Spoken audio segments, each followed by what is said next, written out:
आज हम देखेंगे फ्रिक्शन। तो फ्रिक्शन होता क्या है वैसे? तो जब कोई दो सरफेस आपस में कांटेक्ट करती है और उन दोनों सरफेसों के बीच में जब रिलेटिव मोशन होता है तो एक फोर्स लगता है जो उस मोशन का विरोध करता है।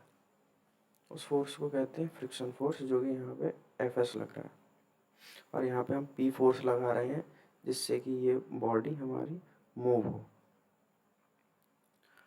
सो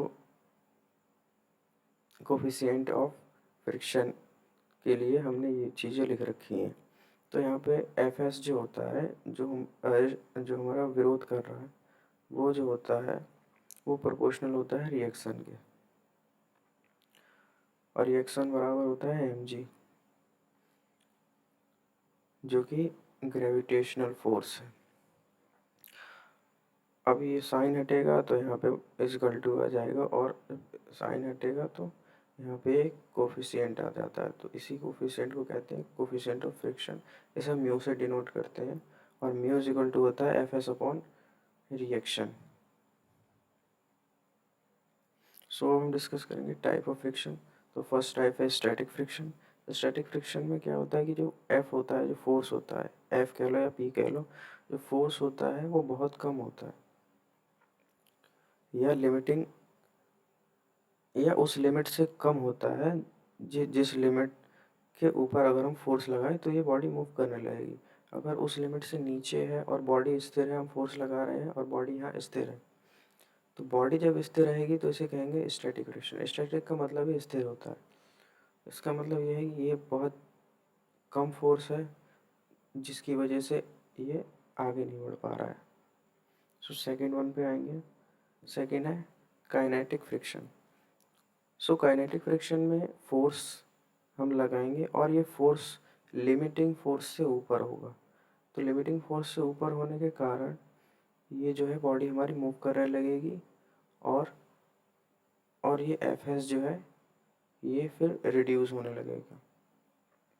लिमिट सबसे एफ एस की सबसे मैक्सिमम वैल्यू होती है लिमिटिंग पर, जहाँ पे मैक्सिमम लिमिट है। उसके बाद से फिर जब ये मूवेबल हो जाता है, जब ये मोशन करने लगता है, तो फिर मोशन करने के बाद वो कम हो जाता है।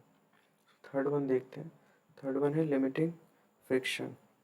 तो जैसा कि पहले ही बता दिया है, लिमिटिंग फ्रिक्शन वह फ्रिक्शन है कि जब यहाँ पे फोर्स मैक्सिमम लिमिट पे हो, ये इस लिमिट के ऊपर अगर हम फोर्स लगाते हैं तो ये बॉडी मूव करने लगेगी।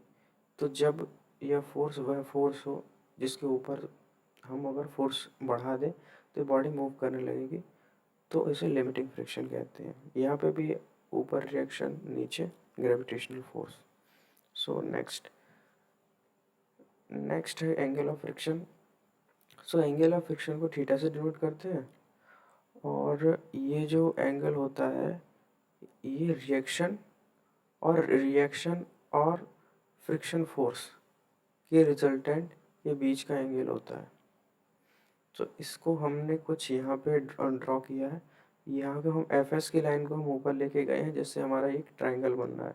तो इस ट्राइंगल में हम टेन थीटा निकालेंगे। तो टेन थीटा होता है एफ एस अपॉन आर। तो एफ एस ये हो गया हमारा लंब, और आर हमारा हो गया आधार। सो एफ एस अपॉन आर बराबर होता है म्यू।